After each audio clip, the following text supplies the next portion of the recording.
Para mediar o painel, convidamos ao palco o editor-chefe de agronegócio do jornal Valor Econômico, senhor Fernando Lopes, e o presidente do Conselho Empresarial Brasil-Tunísia e representante da União Tunisiana de Indústria, Comércio e Artesanato, o excelentíssimo senhor embaixador Hassine Bouzid. Para compor o painel, convidamos o coordenador do Centro de Agronegócios da Fundação Getúlio Vargas, excelentíssimo senhor Roberto Rodrigues.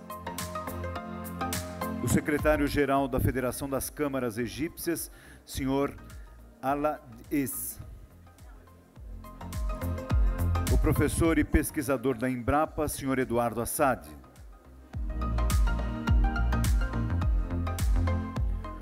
O gerente comercial para o Oriente Médio da Sohar Port and Free Zone, Oman, Sr. Anders Kron.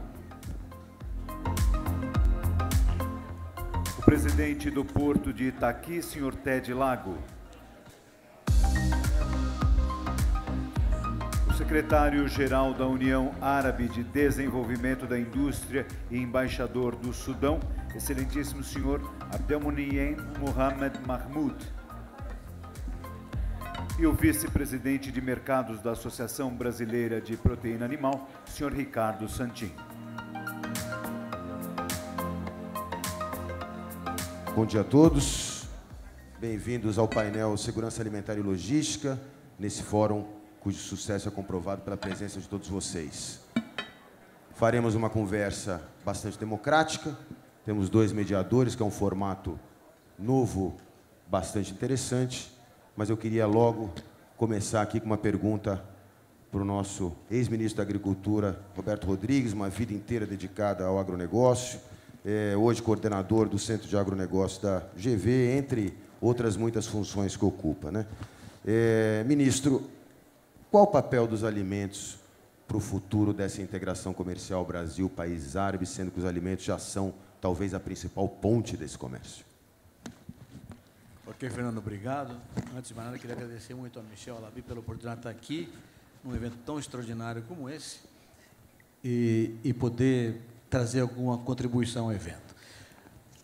O papel é central, Fernando, como todos sabemos, né? Nós mesmos ouvimos algumas exposições aqui hoje, mostrando que, no ano passado, para dar um exemplo recente, 73% do que o Brasil exportou aos países árabes veio do agronegócio, 73%. Também é um fato conhecido que a dependência dos países árabes da importação de alimentos é uma clareza, e é preciso que a gente participe desse processo. O Brasil tem hoje um papel relevante no mundo quanto à segurança alimentar, né? Eu fui agora, há 2 semanas, àquele evento do USDA, em Washington, sobre segurança alimentar no mundo. Foi a primeira vez que teve um painel só do Brasil. E ficou claro, mais uma vez, Fernando, e todo mundo reconhece esse fato, de que nos próximos 10 anos, para que haja segurança alimentar no mundo inteiro, é preciso que a oferta de alimentos cresça 20%, globalmente, em 10 anos. Mas a própria USDA reconhece que para que o mundo cresça 20%, o Brasil tem que crescer 41%, mais do que o dobro que o mundo deverá crescer.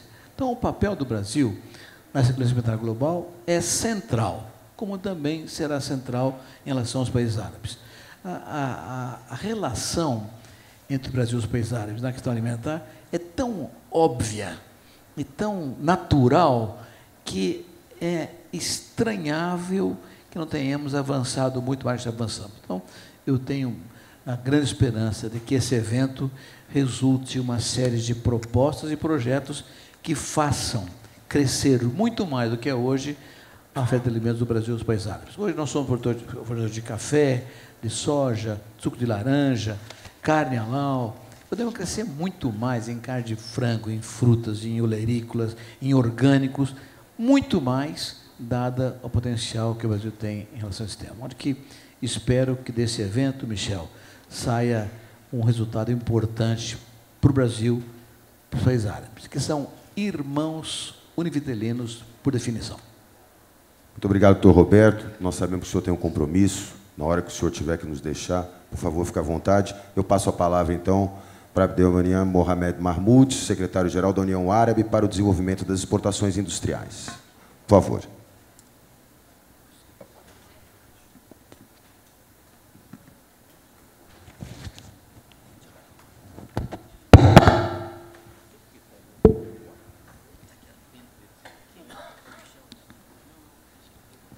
شكرا جزيلا. أنا الأمين العام للاتحاد العربي لتنمية الصادرات الصناعية، وهو اتحاد منشأ في إطار المنظمة العربية للتنمية الصناعية والتعدين، جامعة الدول العربية، ومجلس الوحدة الاقتصادية العربية. يعمل على تنويع الصادرات، تطوير التجارة البينية بين الدول العربية ودول العالم، وبين الدول العربية بعضها البعض، وأيضا على جذب الاستثمارات العربية لداخل الدول العربية وللوطن، للدول التي يتعاون معها الدول العربية في وارداتها، ومنها البرازيل. ويتجه الاتحاد لتفعيل ودعم علاقات التعاون الاقتصادي مع دول أمريكا اللاتينية، خاصة البرازيل، والتي تحتل المرتبة الثامنة على المستوى العالمي، وتعد من الأكبر في أمريكا اللاتينية لاستقطابها وجذبها للمستثمرين. لأن السوق المحلي كبير، غير السوق المحلي كبير، سهولة الوصول للمواد الخام، وتنوع اقتصادها، وموقعها الجغرافي. وجاءت القمم العربية التي عقدت في أمريكا اللاتينية، وجاءت أولها كانت مع البرازيل في 2005 وبمشاركة جميع الدول العربية. كما كانت تتوجه كل قراراتها لبناء تعاون اقتصادي قوي من هذا التجمع، وخاصة مع البرازيل التي سارعت في الركب وعملت على توطيد علاقاتها أكثر مع الدول العربية، ومساندة الغرفة التجارية العربية البرازيلية التي كان لها دور كبير في ذلك. ومؤخرا وقعت الأردن اتفاقيات تعاون لفتح آفاق جديدة مع تجمع الميركوسور، كما وقعت اتفاقية تعاون مع البرازيل خاصة في مجال الزراعة والصحة والتعليم. وانضمت مصر مؤخرا للتجمع في بداية العام 2018، وتعمل على تطوير تجارتها تبادلها التجاري مع البرازيل، وكذلك السعودية والأمارات والجزائر والكويت ولبنان والسودان. هذا واشتملت علاقات التبادل التجاري بين البرازيل والدول العربية أرقاما قياسية جديدة خاصة عام 2017 ذكرت أكثرها في هذا اللقاء. وحققت الواردات أيضا نموا كبيرا بين الدول العربية والبرازيل. وبلغت صادرات البرازيل السعودية ما يناهز 2 مليار و6 دولار أمريكي في العام 2017 مقارنة ب 6 و9 2016. ارتفعت صادرات البرازيل الامارات بنحو 2.5 مليار دولار امريكي بارتفاع نسبه 12% مقارنه بعام 2016. واستوردت سلطه عمان ايضا منتجات برازيليه بقيمه 695 مليون دولار امريكي، والبحرين 340 مليون دولار، والكويت حوالي 222 مليون دولار.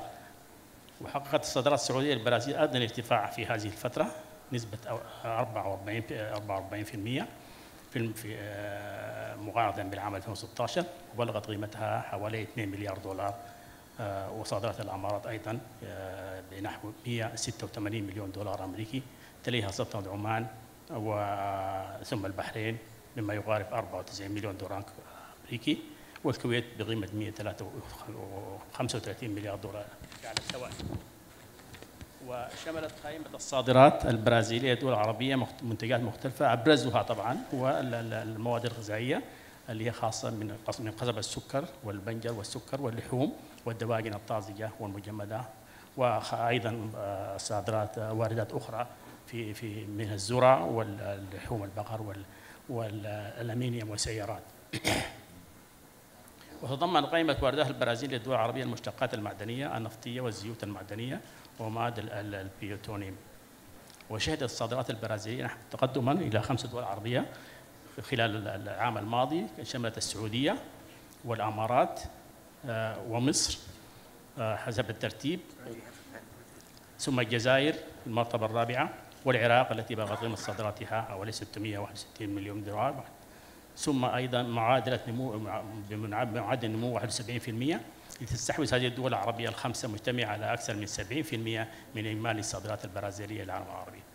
ويعد السكر واللحوم على رأس المنتجات التي تصدرتها البرازيل إلى المنطقة العربية، حيث تجاوزت نسبتها 60% من إجمالي الصادرات البرازيلية إلى المنطقة خلال الفترة من يناير إلى أكتوبر من عام 2017.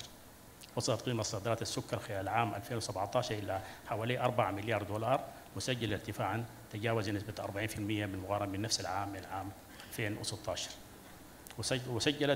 سجلت الصادرات البرازيل للمنطقة العربية من اللحوم بأنواعها ارتفاعا طفيفا في العام الماضي مقارنة بالعام السابق. وجاء الدجاج على رأس المنتجات الأكثر مبيعا، حيث وصلت قيمتها إلى حوالي 2 مليار وربع دولار أمريكي مقارنة ب 2.12 في العام 2016. وبالمقابل ارتفاع إجمالي الواردات البرازيلية بنسبة 9% من إجمالي الواردات كانت من 114 مليار إلى في عام 2016 إلى 125 مليار في العام 2017، استحوذت منها الدول العربية حوالي 4.4%. وضمن قائمة أبرز الدول العربية الموردة للبرازيل جاءت الجزائر في المركز الأول بحصة تقارب 40%، أي ما يعادل 2 مليار دولار، وبزيادة قدرها 31% من نفس العام مقارنة بالعام 2016. واحتلت السعودية المرتبة الثانية ثم بمليار ونصف مليار دولار، وتليها المغرب التي وصلت صادراتها إلى البرازيل حوالي 703 مليون دولار، مرتفعة من 513 مليون دولار. وجاءت مصر بالمركز الرابع ضمن أكبر الدول العربية المصدرة للبرازيل بقيمة 140 مليون دولار، صعودا من 73 مليون دولار عام 2016. وفي ظل ارتفاع نسبة الصادرات البرازيلية للعالم العربي، شهدت الصادرات العربية للبرازيل توجها مماثلا في قائمة منتجاتها، فقد شكل الوقود المعدني والأسمدة ما يقارب من 90% من نسبة الواردات البرازيلية من العالم العربي.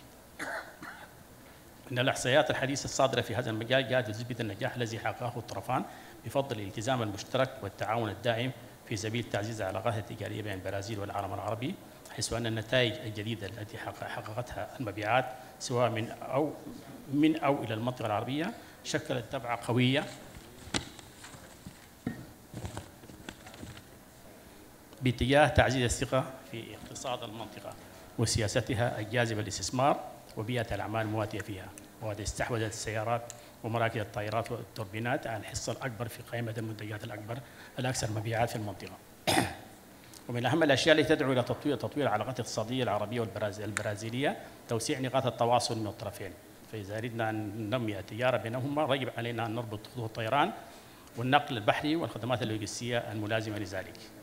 ونحن في الاتحاد ندعو للقطاع الخاص في الدول العربية تطوير التعاون مع البرازيل في العديد من المجالات ذات المنفعة المشتركة التي تساهم في تطوير وتنمية التجارة بين البرازيل والبلدان العربية.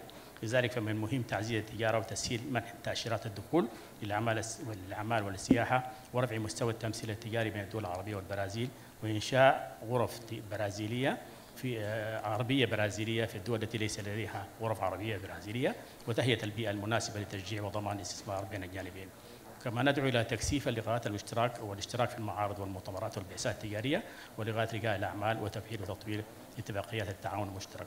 وسنعمل في الاتحاد إن شاء الله على تنظيم مؤتمر ومعرض دوري يدعم هذه التوجهات، ونعمل على تنظيمه في القريب العاجل بالتعاون مع غرفة التجارة العربية البرازيلية والاتحاد العام لغرفة التجارة والصناعة والزراعة للبلاد العربية إن شاء الله.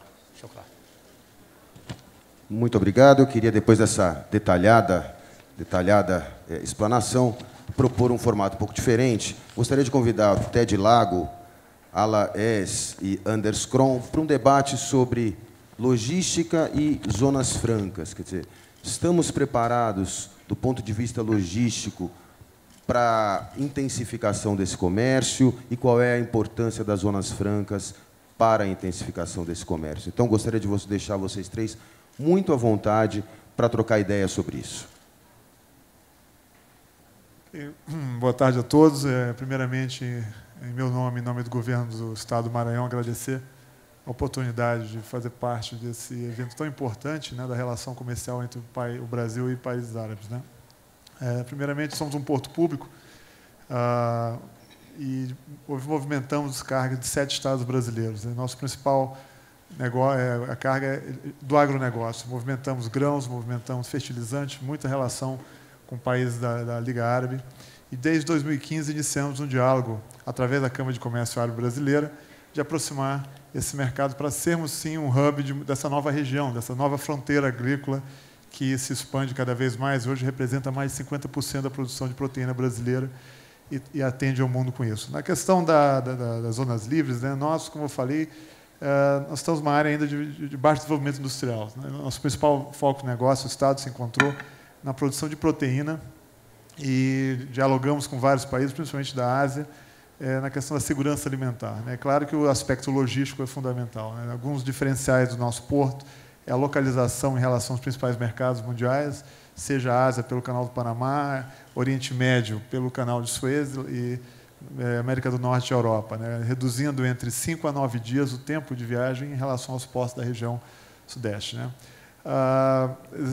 Falamos muito das zonas de processamento de exportação. Né? São zonas que, em algumas regiões do país, já foram criadas para que mercadorias possam ser agregadas valor, transformadas, utilizando os recursos naturais que o Estado possui ou a região possui. Nós estamos trabalhando com isso junto ao governo estadual, mas, no momento, o que nós buscamos é exatamente isso, aproximar essa relação com os países da Liga Árabe e sermos um porto preferencial na movimentação de grãos e proteínas, seja ela vegetal, seja ela animal. Foi falado no painel anterior na necessidade de agregar valor e adensamento, né, dessa cadeia através de investimentos indústrias, né, que possam processar alimentos e outros, principalmente usando tecnologia. Então, do nosso ponto de vista, sem dúvida, nos interessa muito estabelecer contatos bilaterais e que a gente possa trocar experiências e trocar ferramentas que possam desburocratizar, né, principalmente esse aspecto aduaneiro, de questões fitossanitárias também, e que possamos ter uma ponte virtual entre a região norte, o arco norte brasileiro hoje, que se destaca, a última grande fronteira agrícola mundial. Hoje são quase 6 milhões de hectares que ainda tem disponibilidade para a expansão do agronegócio. Deixar muito claro que são áreas já degradadas, não são áreas de florestas virgens, são áreas que estavam sendo utilizadas para a criação de gado de forma extensiva, que agora transforma em proteína vegetal. Né? Então, Sohar, sem dúvida, é uma região importante. Nós temos nosso complexo portuário, é o maior complexo brasileiro hoje, com 230 milhões de toneladas, envolve o terminal privado da Vale, de minério de ferro, que, se não me engano, também tem uma presença importante em Oman. E temos aí exatamente aberto esse diálogo. Temos hoje um grupo de trabalho para a exportação do gado vivo, já fizemos exportações de boi em pé, carne de boi vivo, para o Oriente Médio em 2015, 2016. Estamos agora concluindo um trabalho exatamente para formalizar isso e atender a essa expectativa. Né? Mas, de qualquer maneira, estou aberto também para outras perguntas no tema. Good afternoon. Just a short introduction of Sohar Port and Free Zone in Oman. We are a joint venture between Port of Rotterdam from the Netherlands and the Oman government. So we're a 50-50 joint venture. One of our biggest links to Brazil is the investment by Vale from Brazil of $1.5 billion into Sohar for an iron ore pelletization plant. And another sector where we see a big growth is in the food industry. And as you know, the GCC countries are a big food importer. Around 70% of all food consumed in the region is imported. And as been highlighted earlier today, Brazil is one of the biggest suppliers in the world to the Middle East and a very important partner for the food industry. So we see more important opportunities to develop the food sector in the Middle East, both by adding processing plants, for example, in the Middle East, like BRF have invested in the United Arab Emirates for food processing. We see more examples and opportunities for this. But we also see the opportunities to improve the infrastructure in Brazil, because a lot of the challenges is in Brazil for the exports of the food products. The lack of the infrastructure in terms of the port, the draft in the water, there's opportunities to increase the size of ships that can call Brazilian ports, for example.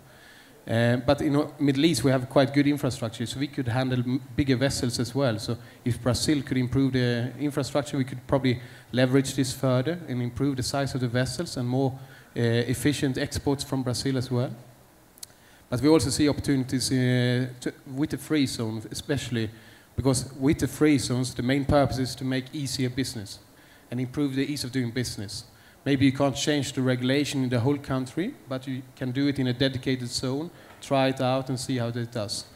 And it has been very successful in the Middle East, where we see that different incentives and different rules and regulations have attracted foreign investment.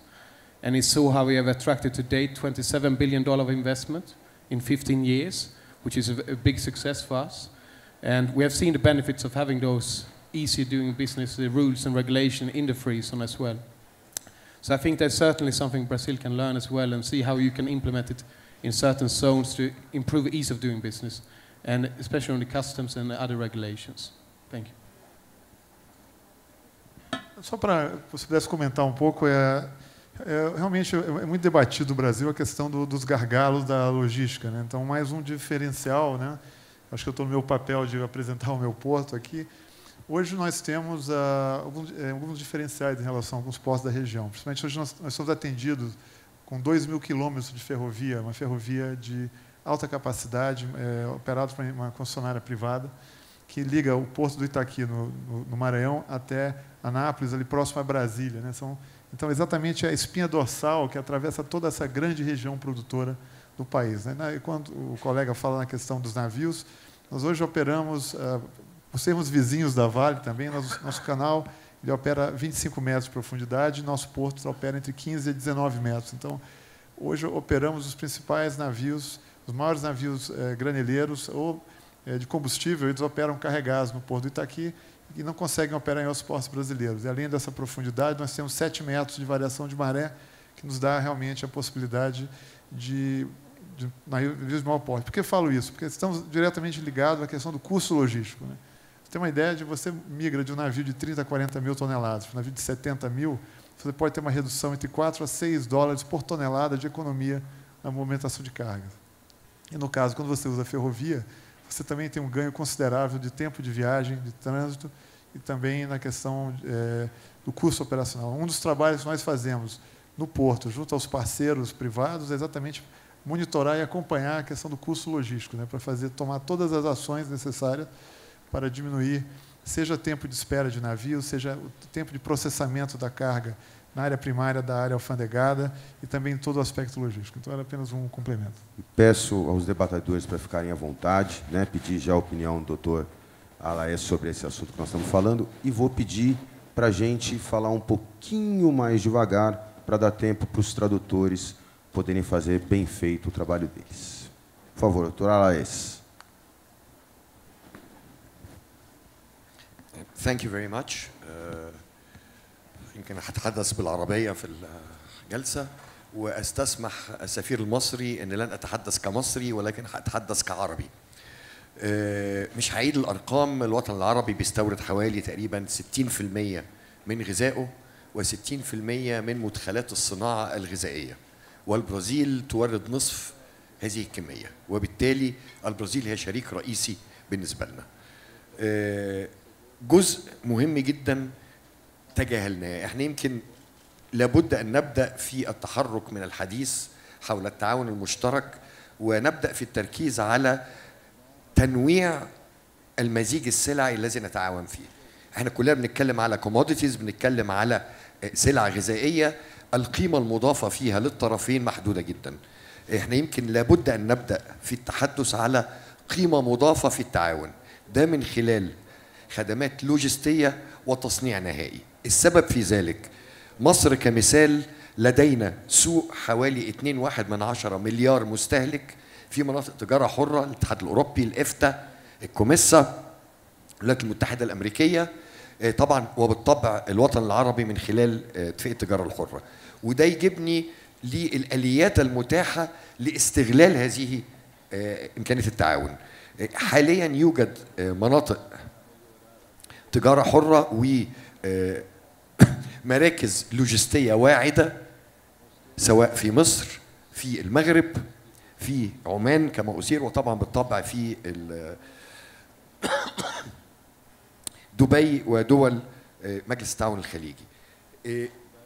التعاون يجب أن يكون اختيار مراكز محورية داخل دول الوطن العربي، واستغلال البرازيل كمركز محوري ليس فقط للمركزير ولكن نمتد إلى أمريكا الوسطى وأمريكا اللاتينية. الجزء الآخر الذي يجب أن نركز عليه تركيزا فاعلا وهو التصنيع من أجل التصدير. يجب أن نتوقف عن التعامل فقط في الكوموديتيز وننظر إلى منظور أوسع كثيرا. هناك مشاريع عملاقة في الوطن العربي. مصر كمثال لدينا مشاريع محور قناة السويس وميناء روتردام من ضمن المواني اللي داخله في هذا المشروع. لدينا 1.5 مليون فدان استصلاح زراعي، والبرازيل لديها خبرات، فنقل التكنولوجيا والتعاون في هذا المجال من أهم ما يمكن.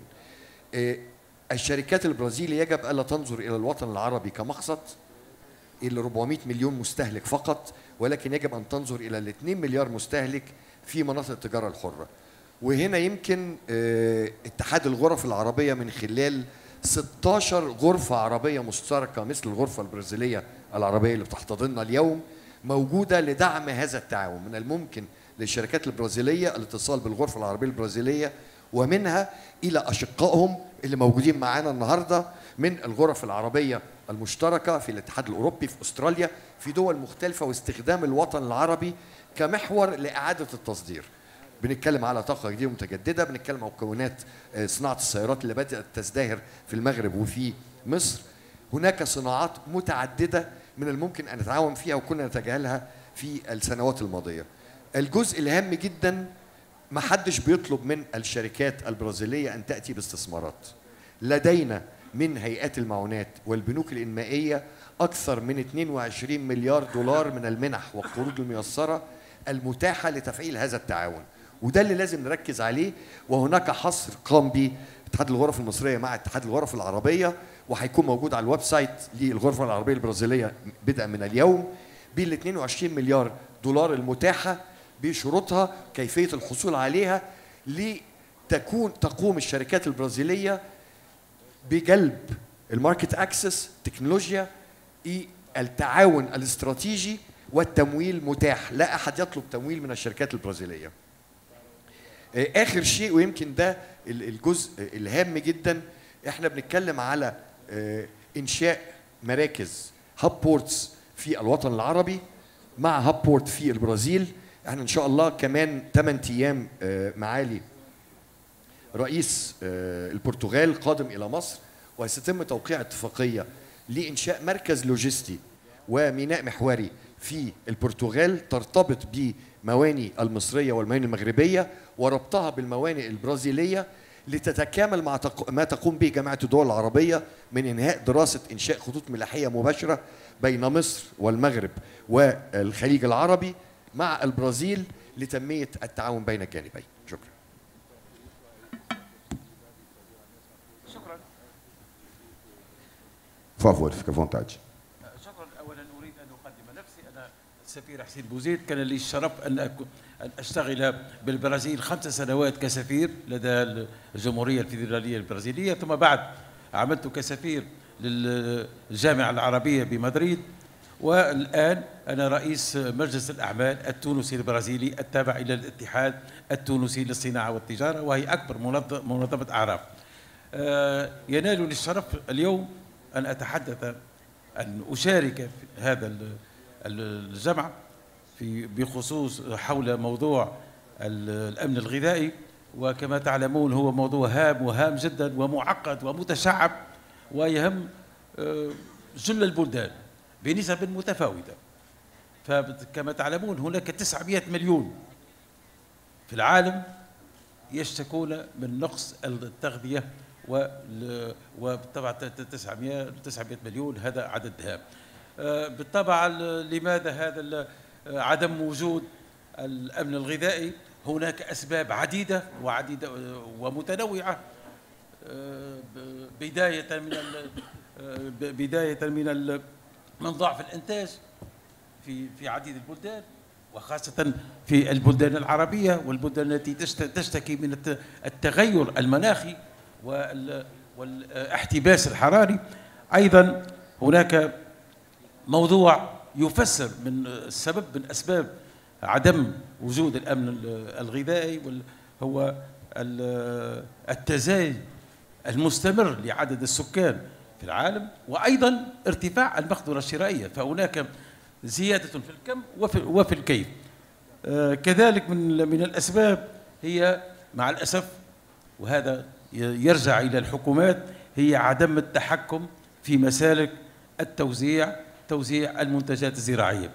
هناك في بعض الحالات هناك فائض في الإنتاج، ولكن مع الأسف المستهلك وخاصة الطبقات الفقيرة لا تتمكن من شراء حاجاتها نظرا لغلاء الأسعار، وهذا الغلاء مع الأسف لا ينتفع به الفلاح أو المزارع، بل ينتفع به الوسيط، وهذا موضوع هام وهام جدا وموجود في جل البلدان وخاصة في البلدان العربية.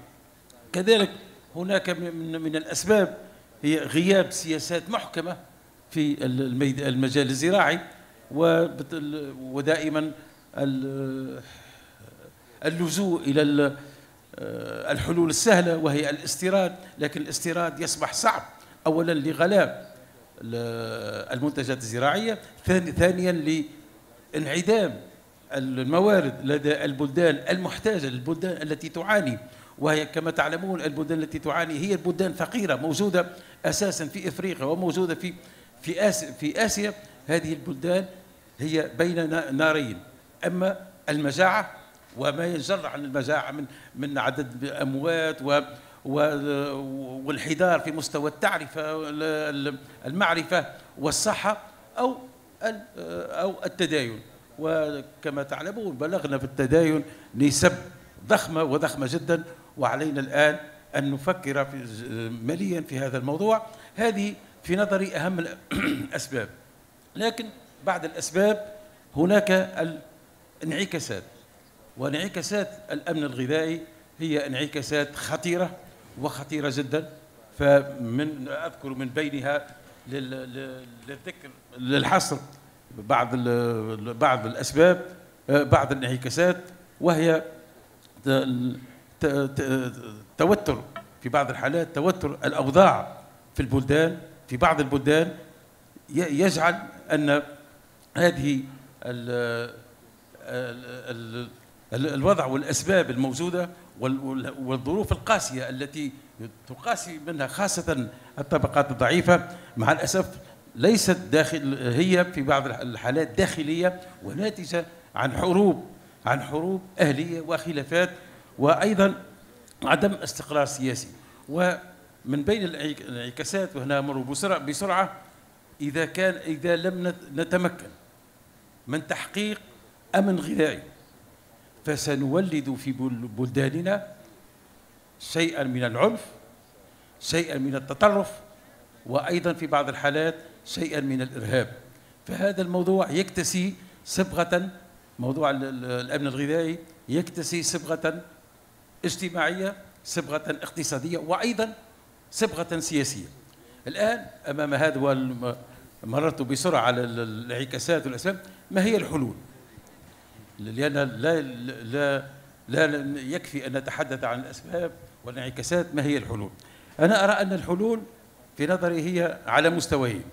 هناك حل على المستوى الداخلي، على كل بلد أن يتحمل مسؤوليته في هذا الموضوع، وذلك بوضع استراتيجية محكمة ومسؤولة في الميدان الزراعي والإصلاح الزراعي. لأن أولا وقبل كل شيء يجب أن نتوصل إلى إصلاح زراعي هام وشامل، خاصة نحن المنتمون إلى بلدان فقيرة أو فقيرة نسبيا.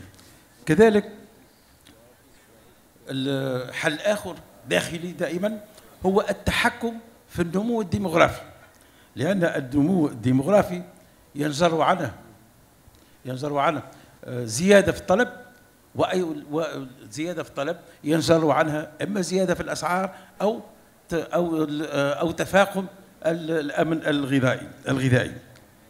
كذلك حل داخلي هو تشجيع الإنتاج الزراعي بكل الوسائل، بالإصلاح الزراعي، بالإصلاح بإسناد القروض لفائدة قطاع الزراعة، وأيضا بسياسة تشجيعية حقيقة رشيدة ومحكمة. وأخيرا وليس آخرا، وهنا أمر إلى المستوى الخارجي، يمكن أن نتغلب على هذا الموضوع بالإضافة إلى ما قيل من قبل الأمور اللوجستية والموانئ. لكن الآن أرى أن هناك حل على المستوى الخارجي، وهو وهو التعاون الدولي، التعاون مع البلدان الصديقة والشقيقة، التعاون بالطبع في إطار المصلحة، لأن ليس هناك عواطف في التعاون، بل هناك مصالح. ومن بين البلدان التي يمكن للبلدان العربية أن تتعاون معها هي البرازيل. البرازيل هذا البلد الذي أنعمت عليه الطبيعة بموارد هائلة وموارد هامة، جعلت منه ثاني أكبر مصدر للمنتجات الزراعية.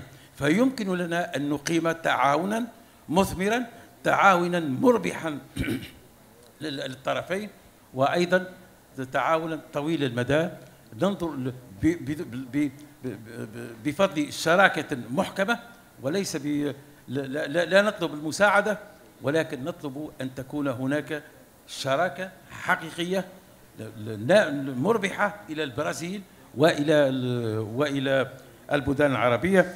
فحقيقة أنا أرى أن أهم الحلول هي داخلية، ولكن أيضا هناك التعاون الدولي الشريف والنزيه.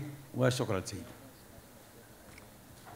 O embaixador tocou em questões muito importantes, né? E eu queria aproveitar a presença do professor Eduardo Assad para perguntar qual é o papel da tecnologia, não só para a segurança alimentar, mas também qual pode ser o papel da tecnologia agregada, ligada à agropecuária, capaz de promover essa aproximação que o embaixador se referiu também, esse intercâmbio.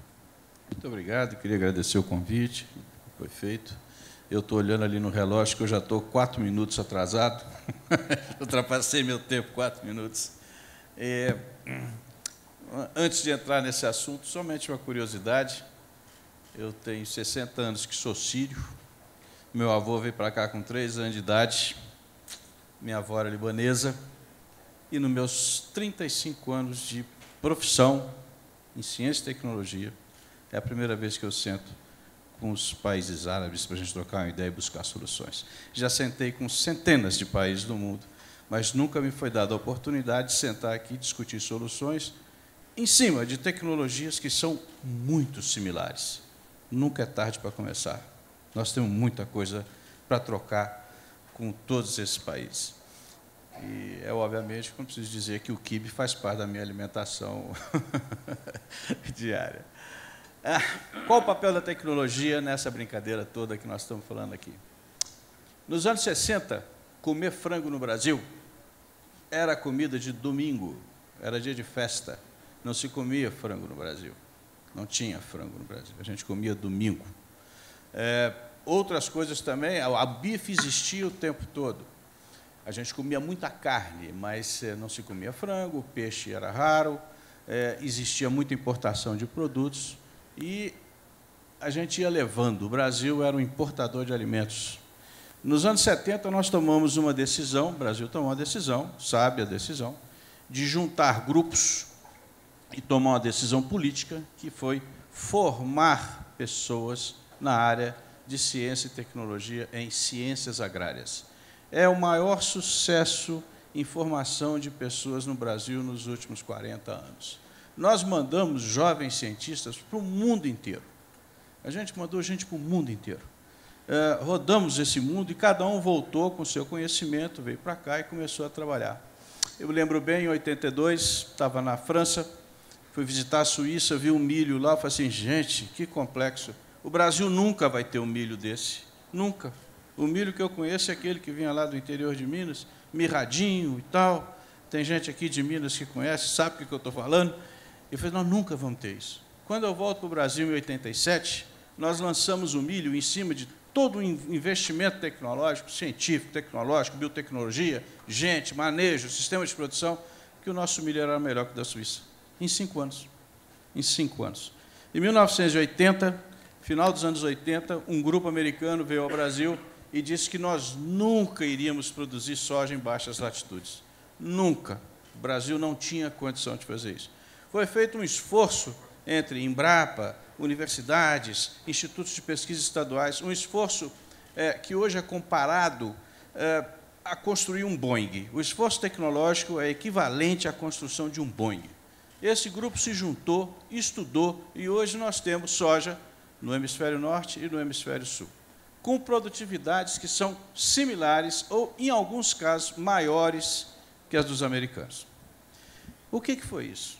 Ciência, tecnologia, perseverança, desafios e criar pessoas capazes de entender o problema e, a partir daí, apresentar soluções. Então, começamos com o quê?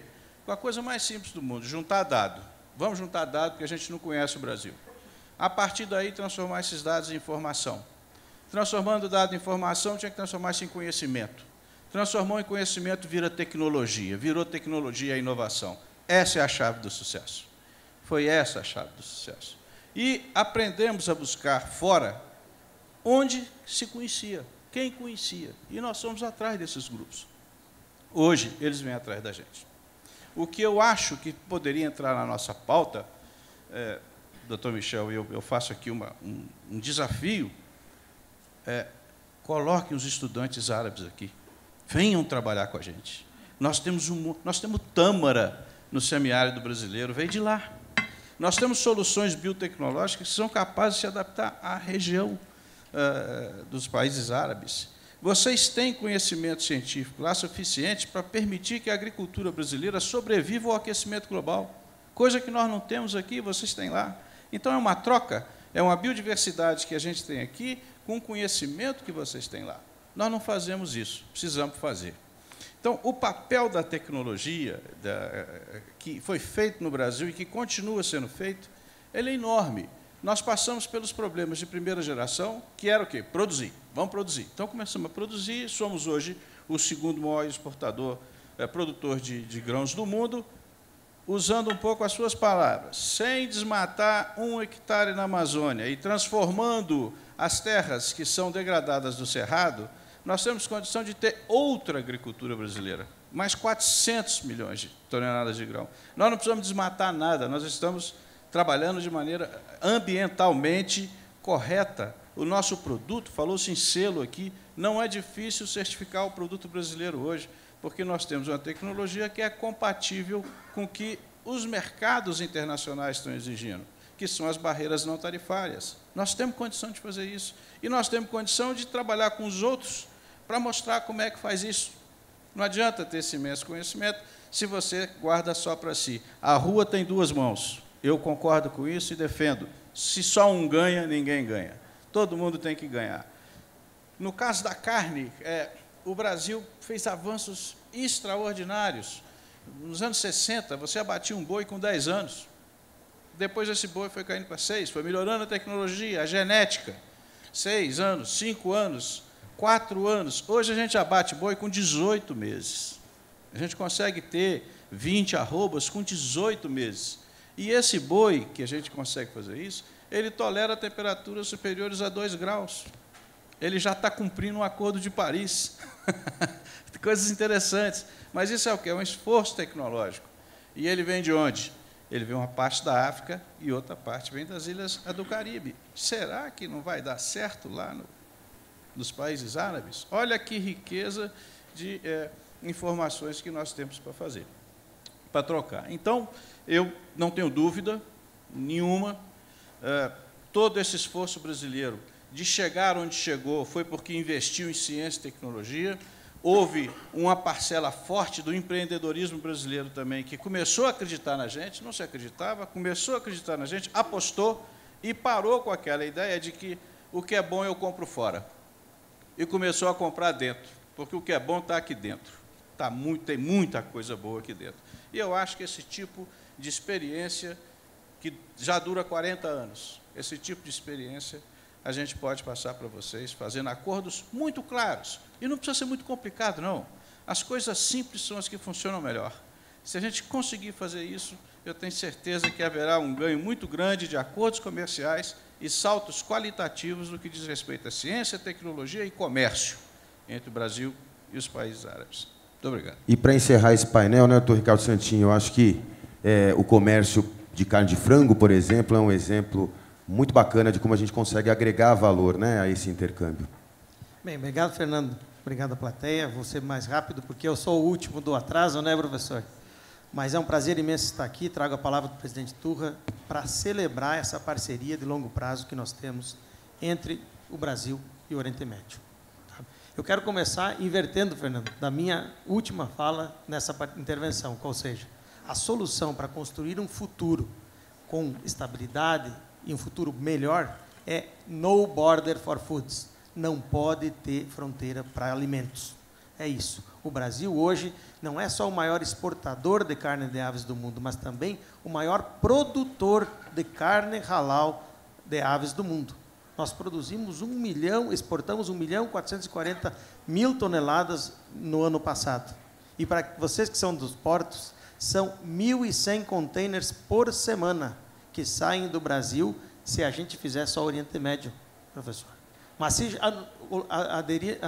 colocarmos também o norte da África, o MENA, como chama Middle East e Norte África, nós vamos para 2.100.000 toneladas, 3 bilhões e 100 milhões de dólares em uma produção que tem mais de 40 anos, garantindo parceria de segurança alimentar.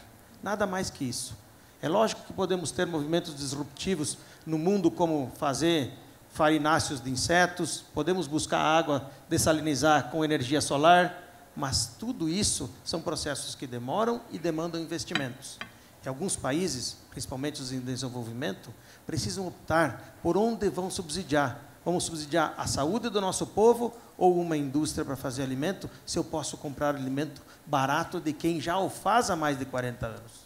Por isso que o Fórum Econômico é importante, Michel, que a gente tenha mais investimentos nessa indústria alimentícia do Brasil, que as indústrias do Brasil possam também fazer investimentos lá para crescer essa parceria, consolidando essa relação, que é uma relação de amizade e, acima de tudo, buscando garantir que a produção local, que não é suficiente, não deixe faltar comida nos países.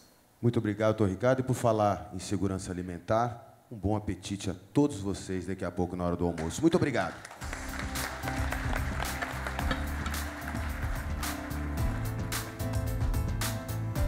Com o intuito de promover e fortalecer a relação comercial e cultural entre os países da Liga Árabe e o Brasil, encontra-se posicionado no foyer deste salão, no estande da Câmara de Comércio Árabe Brasileira, um painel símbolo de união e de manifestação de pensamentos entre os países envolvidos. No estande também serão encontrados post-its de várias cores, simbolizando as diferenças de culturas, onde poderão ser inseridas palavras que traduzam o que é a união para você. Todos estão convidados a participar e a deixar as suas reflexões. Todos estão convidados a partir de agora para o almoço, que será servido na sala ao lado, no oferecimento da Câmara de Comércio Árabe Brasileira e da Dubai Exports. A diretoria da Câmara de Comércio Árabe Brasileira novamente destaca a presença e o pronunciamento na tarde de hoje do excelentíssimo senhor Michel Temer, presidente da República do Brasil. Nos reencontramos aqui pontualmente às 14 horas. Obrigado e até já.